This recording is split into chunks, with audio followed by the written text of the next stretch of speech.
When you first joined Toastmasters, you introduced yourself to the club by delivering an icebreaker speech. It's the first speech in our communication program. With all our new members lately, we can expect to hear quite a few of them as they introduce themselves. Our next speaker this evening is our club president, and he's delivering his 14th icebreaker speech. He's taking a little more time than somebody who's delivering their first one, and will be timed at 14 to 16 minutes. We are all going to help evaluate Rae. You should have a small piece of paper in front of you. Rae asks that you evaluate him based on your questions. Your answers should be brief. Please welcome Rae Stonehouse, Distinguished Toastmaster with past, present, and future, Rae Stonehouse.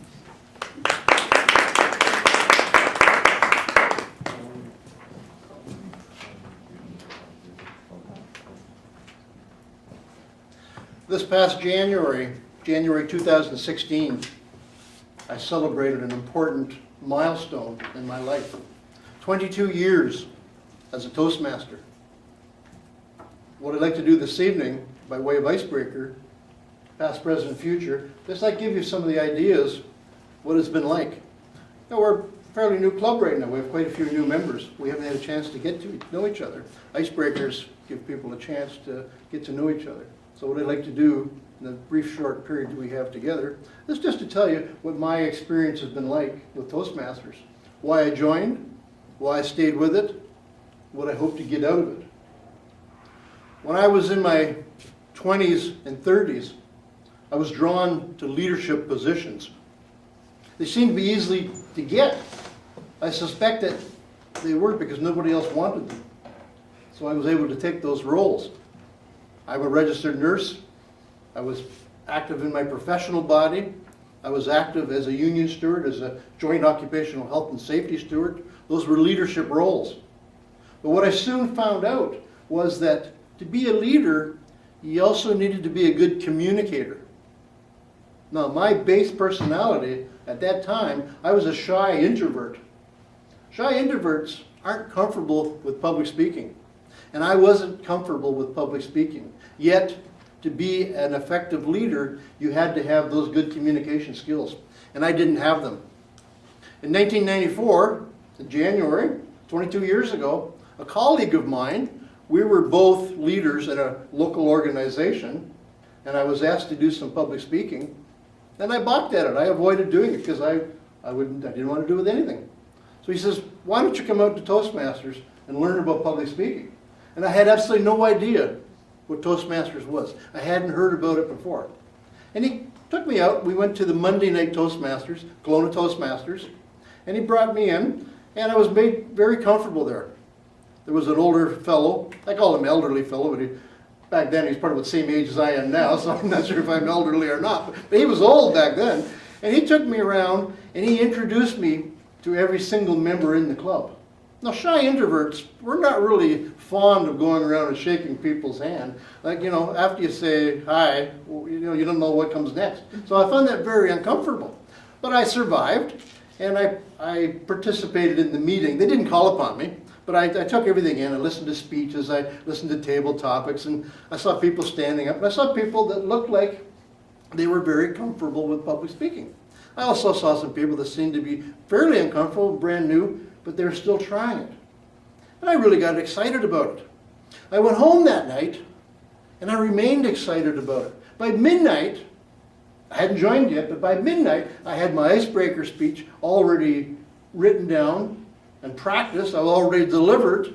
By 2 and 3 in the morning, I had speech number 2 and number 3 all set to go. And I thought, I've never experienced anything in the world like this Toastmasters. I couldn't imagine. I was just completely fired up.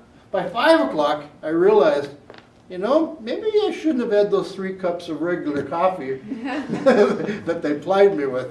I guess that's a secret to hook people into Toastmasters. Give them unleaded coffee.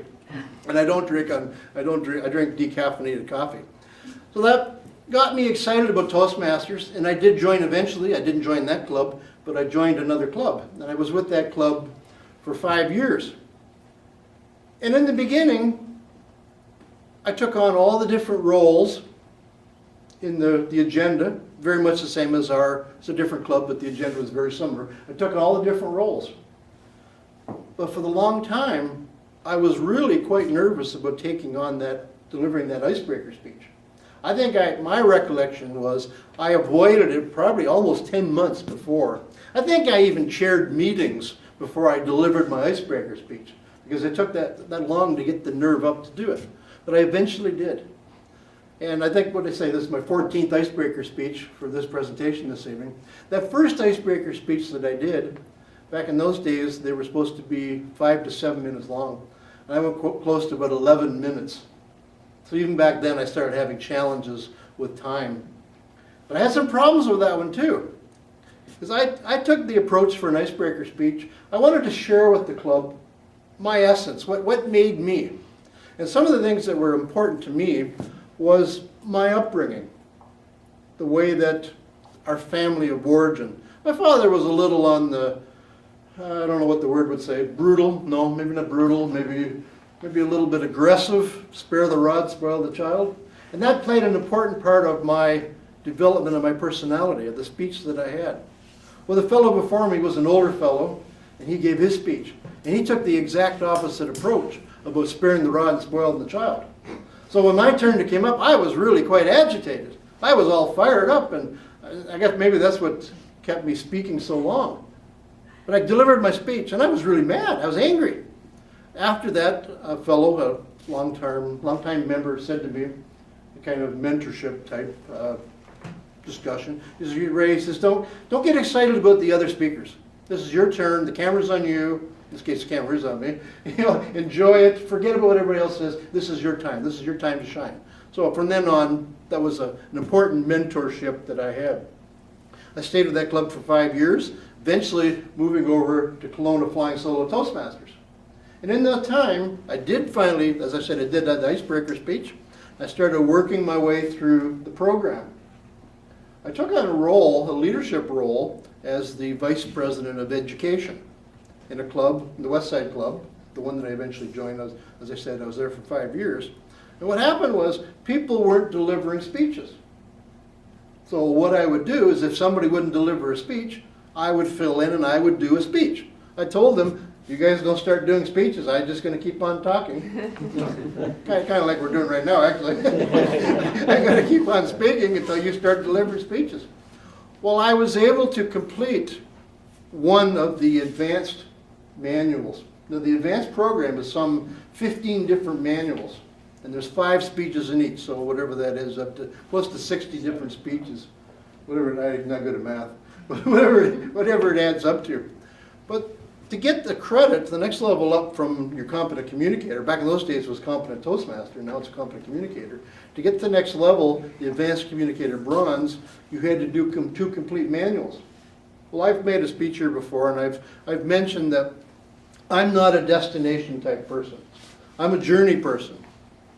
So while I had these 15 manuals, and to get credit in the club program, I should have been doing one manual. But I took a shotgun approach. And what I did was, I was working out of some 10 of the 15 manuals at the same time. My idea was that I don't think you can really force a speech. The ideas come when they come. So if you get an idea for presentation, and it fits into here, plug it into here. So it took a longer time for me to work my way through the advanced program. Working up until, so 1994 is when I joined, and in 2008, I was awarded Toastmasters International's highest designation for our education program, which is the Distinguished Toastmaster Award, the DTM. So if you hear DTM tossed around, it's Distinguished Toastmaster. We kind of joke around here that stands for Don't Time Me. That's why I'm allergic to the red light. So the DTM, so it took me 14 years. That's a long journey. But in that time, the destination really wasn't that important to me. What was important to me was the journey. I probably gave some 40 or 45 different speeches in that time. So to get the Advanced Communicator Bronze, you had to do 6 speeches. Then to get the Advanced Communicator Silver, you had to do another 6 speeches, and plus a couple other presentations. So, no, actually, sorry, make that 10 speeches. So 10, 20, then to get the Advanced Communicator Gold, another 10. So there's 30 speeches in that advanced program, working through. That's just the communication side of things. So there are 30 different advanced speeches. That's a lot of gaps in the agenda to fill up during that time. But there was also the leadership component to it. That took a little bit longer.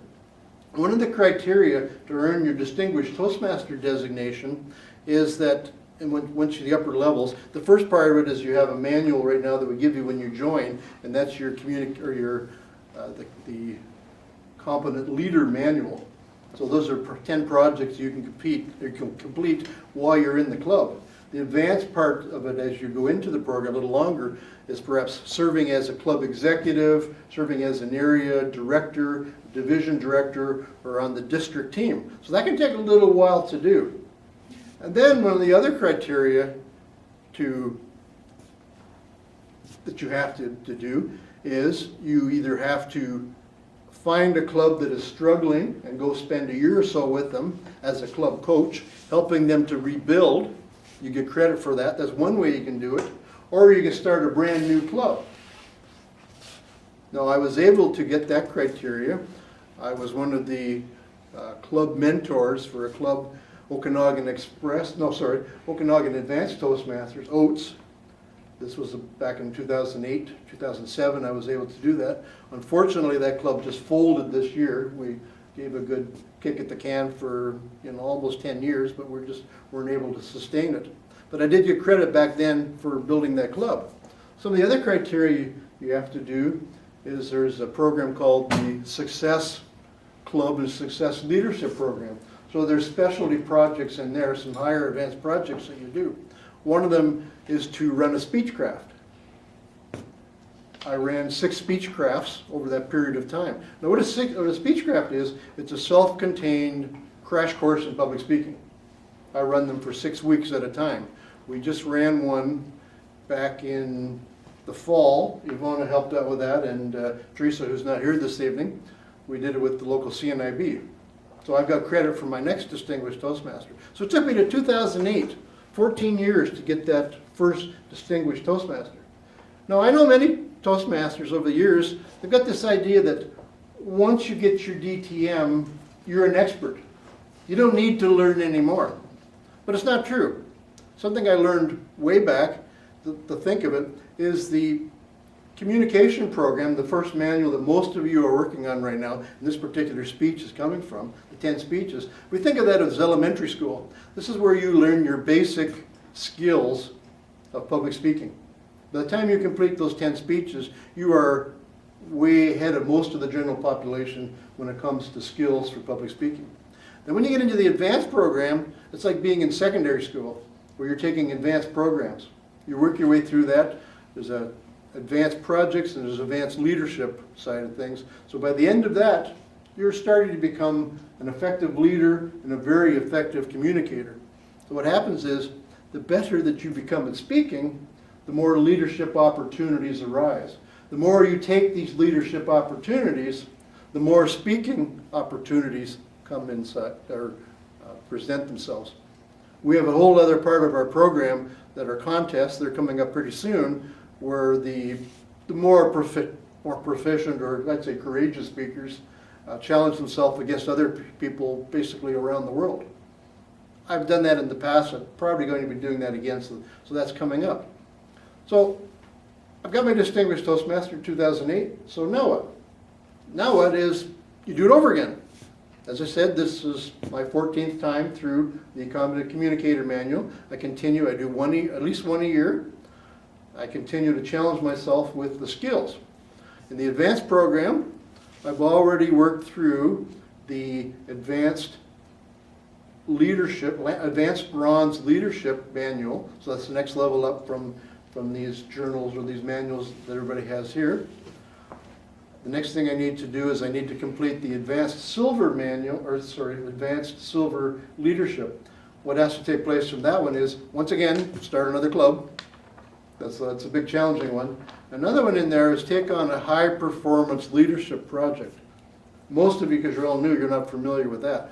But it's an advanced leadership project, and what you have to do, it's very much an idea of a real world application, where you find a cause, or a mission that you're going to undertake. You get a team working with you. They help you solve the problem that you're working on. So on the one side, you're leading a team.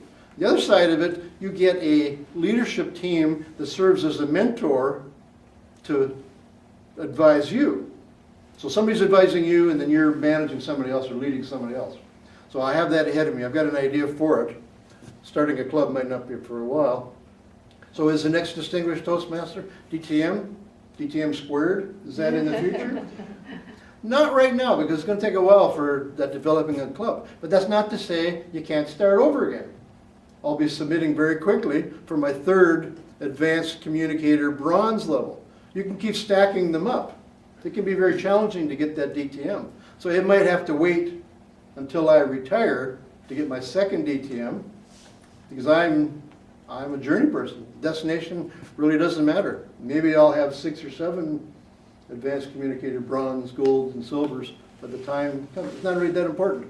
What's important is standing up and speaking on a regular basis, continually challenging myself, honing my speaking abilities, hopefully sharing some of that sage wisdom with other people so that other people learn from it. So that's been the past, that's been the present. Why do I stay in Toastmasters? What's the future? Somebody can say, well, you've done the program so many times, why would you want to continue doing it? Well, as long as it's fun, I will continue doing it. There was a comment earlier about servant leadership. You learn servant leadership by doing. I don't know how it ever happened, but I found my passion in life was helping other people self-actualize. I continue to come out here to help other people to become better speakers. When I joined to become a better speaker. I didn't know that it would help me with self-confidence. I didn't know that it would make me a better speaker. I didn't know that I would become a writer. I didn't know I would become a webmaster. I didn't know I was going to become an master of ceremonies.